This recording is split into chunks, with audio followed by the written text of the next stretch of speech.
আমি শুনেছি ইউরোপিয়ান সিয়ের গাঢ় নীল জলরাশির কথা।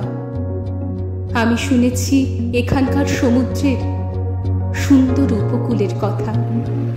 আর আজকে চোখের সামনে এত তীব্র নীল জল আর এত শ্বেতশুভ্র ফেনার মতো ঢেউ দেখে মনে হলো আমি বোধহয় স্বর্গের রূপই দর্শন করছি। এখানকার সুন্দর সমুদ্রের একটা ছোট্ট গল্প শোনাবো আপনাদের আমার বংযাত্রীর ইউরোপ ডায়েরির পাতা থেকে।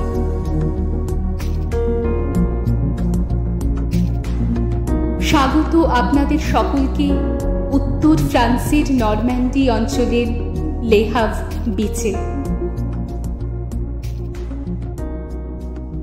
প্রথমবার এখানকার সমুদ্র দেখে আমি সত্যি বিস্মিত হয়ে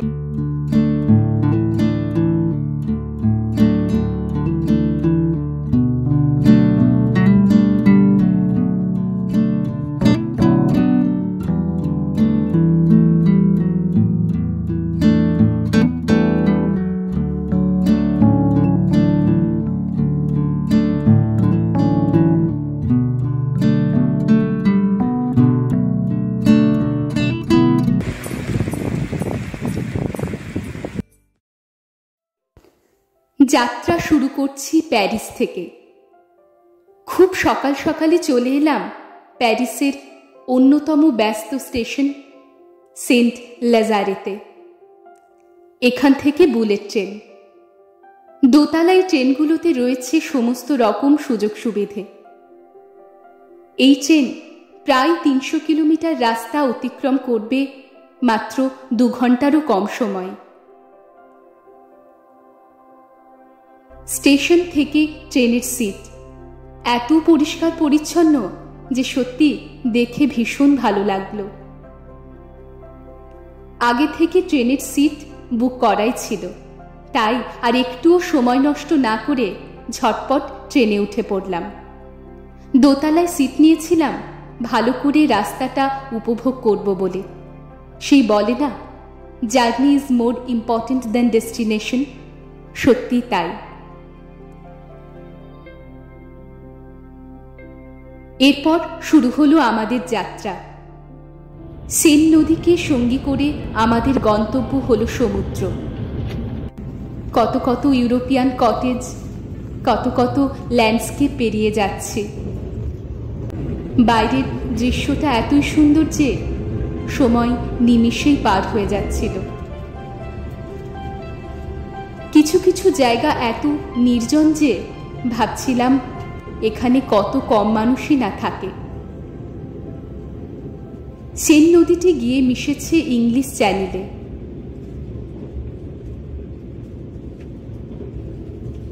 বেশ খিদে পেয়ে গেছিল।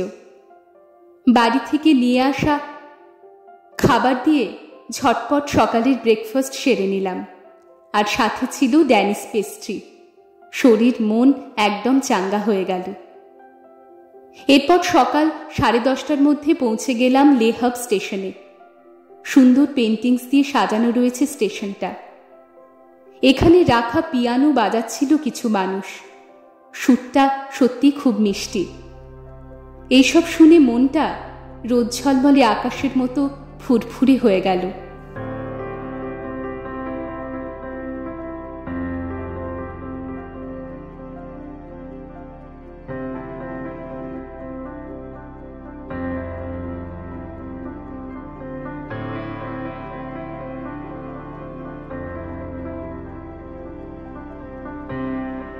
স্টেশন থেকে বেরিয়ে সোজা চলে এলাম ট্রাম স্টেশনে।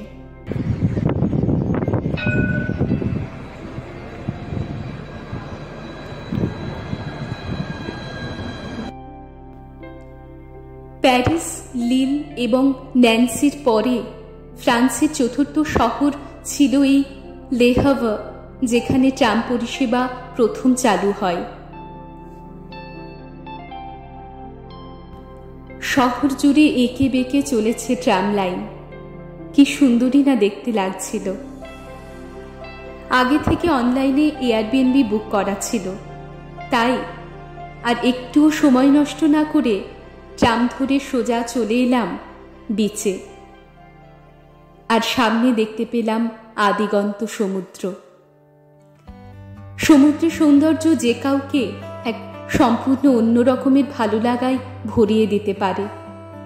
চারিদিকে শুধু নীল আর নীল জল, এত রকমের আকারের নুড়ি পাথর, আর সাদা ফেনার সাথে মিশে গেছে সাদা সিগল পাখি।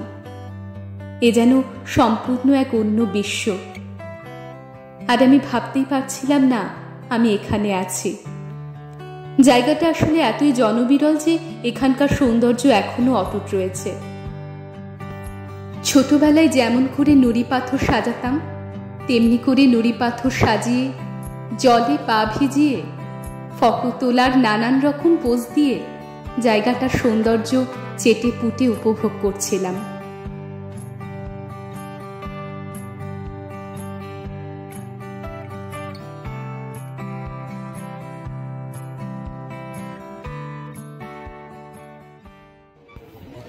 সামনের স্টলগুলোতে এসে অল্প কিছু কিনে তাতে পেট ভরল বটে, কিন্তু সমুদ্র দেখে এখনো কিন্তু ভালোভাবে মন ভরেনি।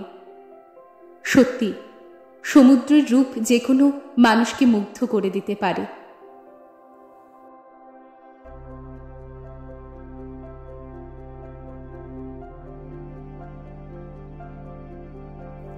বহুক্ষণ এভাবে সমুদ্রের দিকে তাকিয়ে বসে থাকা যায়। অ্যাডভেঞ্চারের নেশা থাকলে এখানে কায়াকিং, এমনকি সার্ফিং এর মতন বিভিন্ন ধরনের অ্যাক্টিভিটিস করা যেতে পারে। এসব দেখতে দেখতে কখন ঝুপ করে সন্ধে নেমে এলো। জায়গাটা দেখে আমার যতটা ভালো লেগেছে, আমি যতটা অভিভূত হয়েছি, আশা করি আপনাদেরও ততটাই ভালো লেগেছে। আজকের গল্প এখানেই শেষ করলাম। ভালো লাগলে অবশ্যই সাবস্ক্রাইব করে পাশে থাকবেন। আপনারা সকলে ভালো থাকবেন, সুস্থ থাকবেন। এর পরের গল্পে আপনাদের শোনাবো এই শহরটার অদ্ভুত সুন্দরতার গল্প। ট্রামে চড়ে শহর দর্শনের গল্প, আর আরও একটা অবিশ্বাস্য সুন্দর বিচের গল্প। ততক্ষণের জন্য টাটা।